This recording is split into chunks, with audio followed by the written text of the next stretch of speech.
France 24 et RFI présentent... Bonjour à tous, bienvenue dans Ici l'Europe sur France 24 et Radio France Internationale.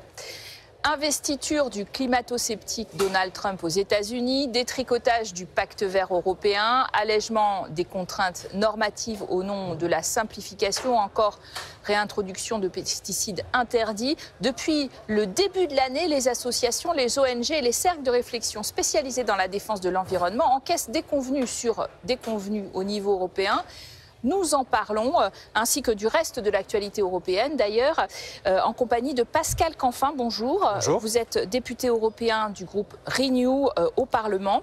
Alors vous venez, je précise, du journalisme économique et d'Europe Écologie, où vous avez été élu une première fois en 2009 au Parlement européen sous cette étiquette. Mais en 2012, vous quittez le Parlement européen, nommé comme ministre délégué par François Hollande, donc dans le gouvernement, au développement. Et puis, vous êtes passé par l'ONG WWF et vous avez intégré la liste majorité présidentielle en 2019 pour devenir d'ailleurs président de la commission environnement santé publique. Aujourd'hui, vous êtes encore membre de cette commission et nous sortons d'une fameuse semaine dite semaine verte à Bruxelles. Alors, qu'est-ce que ça veut dire cette semaine verte? Alors que par exemple, quand on regarde ce qui se passe sur le plan législatif, adoptée en 2024, la directive dite CS3D sur le devoir de vigilance des grandes entreprises en Europe, en tout cas qui opèrent en Europe, leur impose de prévenir les atteintes aux droits humains et à l'environnement dans l'ensemble de leur chaîne de production. Et le président français et le chancelier allemand ne veulent plus en entendre parler. C'est une erreur ? Alors moi, je suis favorable à ce texte. Je l'ai dit, je ne suis pas d'accord avec la prise de position d'Emmanuel Macron sur ce sujet. Pourquoi? Parce que, au fond, si on accepte l'idée selon laquelle le moins-disant environnemental et le moins-disant social, en fait, c'est bon pour nos entreprises, ça veut dire qu'on cherche à faire la concurrence sur le pire type de capitalisme possible. Moi, je suis convaincu exactement de la stratégie inverse, à savoir si nous mettons des règles sociales et environnementales pour accéder à notre marché européen, eh bien, on favorise globalement les entreprises qui sont dans le modèle social européen, au détriment de ceux qui ne jouent absolument pas le jeu. Je vous donne un exemple qui est dans l'actualité, sur Temu, les sites chinois, sur Shein, le plus gros producteur, le plus gros vendeur de vêtements en France. Eh bien, celui-là ne respecte aucune règle du jeu social et environnemental. Les textiles, les habits sont fabriqués dans des conditions déplorables.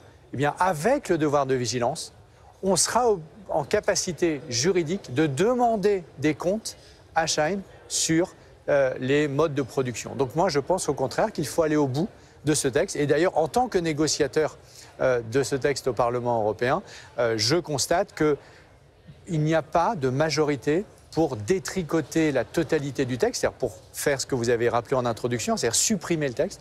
Il y aura des discussions sur des paramètres. Quel type d'entreprises doivent être concernées, quel type de sous-traitants sont couverts, quels risques sont couverts, des débats techniques dans lesquels on ne va pas rentrer. Mais sur le principe, c'est fondamental si on veut tirer le capitalisme vers le haut. Mais deux grands pays s'y opposent. Ça va être compliqué. Non, je viens de vous dire non, puisque... Alors, pourquoi l'Allemagne ne s'y oppose pas en fait dans les négociations? Parce que la déclaration de Friedrich Merz a été immédiatement contredite par l'autre partenaire de la coalition allemande, le SPD, qui a dit « ce n'est pas du tout ce qui est écrit dans notre contrat de coalition à Berlin ». D'accord. Si on prend le cas français quand même, on se rend compte qu'il y a un certain nombre de choses qui sont remises en cause. L'Assemblée nationale a supprimé les zones à faible émission dans les centres-villes des grandes villes, réintroduit les néonicotinoïdes, donc ce pesticide qui est très nocif pour les abeilles. La France d'Emmanuel Macron, qui se voulait pendant tout un temps, d'ailleurs à laquelle vous avez participé, leader en matière environnementale, alors, elle est en recul là ou pas vraiment? Là, vous prenez deux exemples sur lesquels je me permets de rebondir, puisqu'il se trouve que sur les zones à faible émission, le groupe macroniste, on va dire, à l'Assemblée nationale, celui piloté par Gabriel Attal, n'a pas voté la suppression des ZFE. Et donc, ce que vous venez de décrire comme recul environnemental, c'est l'association de l'extrême droite, des Républicains et de LFI. Donc, on ne peut pas nous reprocher cela. Ensuite, le deuxième élément sur la réintroduction d'un néonicotinoïde interdit. la position du gouvernement, ce n'est pas non plus celle-là. La position du gouvernement, elle est diverse d'ailleurs, parce qu'il y a des divisions au sein du gouvernement, mais l'opposition n'est pas de dire qu'il faut réintroduire le néonicotinoïde qui est interdit pour les raisons que vous avez évoquées, c'est-à-dire qu'il est extrêmement mauvais pour les abeilles, pour la biodiversité. Donc tous les reculs que vous venez d'évoquer, ils sont portés par l'extrême droite et la droite. Ils le sont en France, ils le sont aussi en Europe. Et c'est cette offensive-là qui est pilotée à l'échelle internationale depuis les États-Unis par Donald Trump, mais qui se répand partout dans le monde. Pascal Canfin, à laquelle nous devons faire face. Quand vous avez quitté, pour parler de la France, le bureau exécutif de Renaissance en dénonçant, je cite, une stratégie toxique, vous faisiez référence à quoi, justement? Ce à quoi je faisais référence, c'est que, là on sort du champ environnemental, c'est que après la dissolution de juillet de l'année dernière, je n'étais pas d'accord avec la façon dont le président de la République a traité le sujet. Je pense qu'il aurait dû donner sa chance, en l'occurrence au NFP à l'époque, non pas en les nommant à Matignon, mais en faisant en sorte, comme dans toutes les autres démocraties européennes, qu'ils aient la possibilité d'essayer de trouver une majorité. Et on aurait évité, à ce moment-là, le scénario qui s'est produit après, et qui a d'ailleurs été un échec total, où le gouvernement, en l'occurrence celui de Michel Barnier, était dépendant des voix du RN. On a vu ce que ça a donné. Donc je ferme cette parenthèse, c'est ce qui m'a amené à être clairement en désaccord avec la stratégie politique et à donc quitter le bureau exécutif du Parti Renaissance. Mais là, les reculs environnementaux que vous évoquez ne sont absolument pas liés à la volonté du camp présidentiel du président de la République, puisque les ZFE, on a voté contre le rejet, et les néonicotines, ça vient de LR et de l'extrême droite. On peut se poser la question au plan européen tout de même. Lors du premier mandat d'Ursula von der Leyen, donc à la tête de la Commission européenne en 2019, elle avait mis totalement en avant le fameux Green Deal ou le pacte vert qui visait à engager l'Europe dans une transformation radicale, durable. Et puis, depuis le début de ce second mandat, le mot d'ordre, ça a l'air d'être de détricoter, y compris avec les voix de son parti populaire européen, la droite traditionnelle et celle de l'extrême droite, toutes les avancées du premier. Est-ce que d'abord c'est votre analyse? Et puis ensuite, quelle loi vous regrettez? Alors le fait qu'il y ait une offensive idéologique pilotée par l'alliance de l'extrême droite et d'une partie de la droite pour essayer de tuer toutes les lois du pacte vert. La loi sur la restauration de la nature, c'est la totalité de la loi sur la déforestation, et puis le mardi c'est sur les voitures et le mercredi c'est sur autre chose. Voilà. Donc cette offensive-là, elle est absolument claire.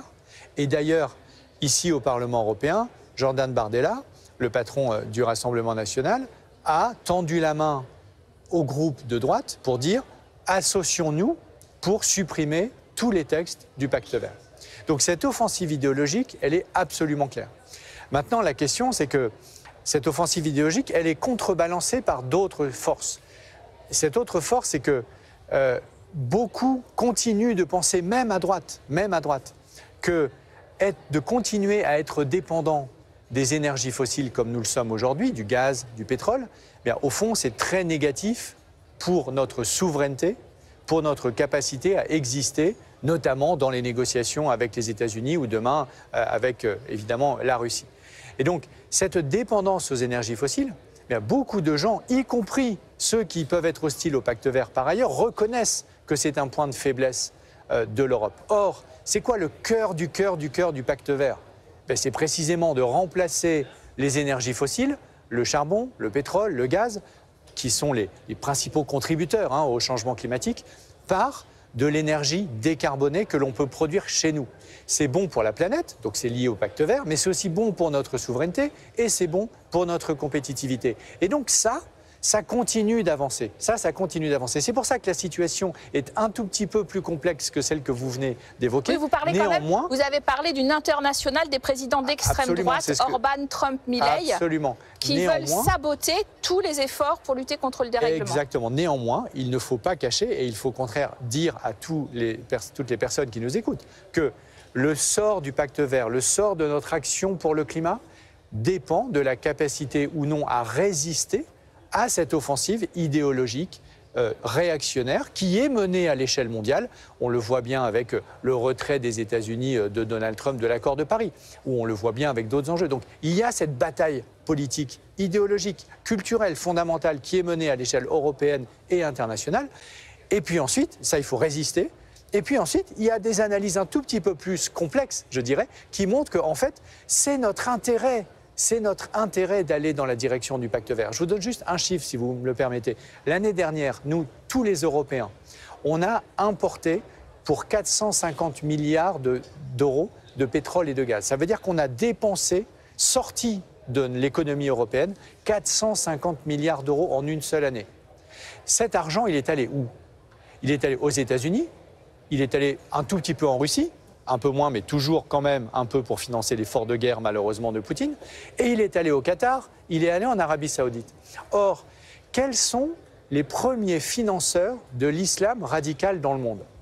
Par exemple, des frères musulmans. Il y a eu un rapport en France, il y a quelques jours, qui a fait parler beaucoup de lui, sur le rapport sur les frères musulmans et l'entrisme des frères musulmans en France. Comment ils sont financés, les frères musulmans? Ils sont financés par des puissances qui sont les puissances fossiles, notamment le Qatar. Et donc concrètement, l'argent du pétrole devient, à travers l'Arabie Saoudite, à travers le Qatar, ça devient l'argent qui finance l'islam radical. Et donc sortir du pétrole, sortir de cette dépendance, c'est fondamentalement notre intérêt, y compris notre intérêt démocratique et géopolitique. Alors,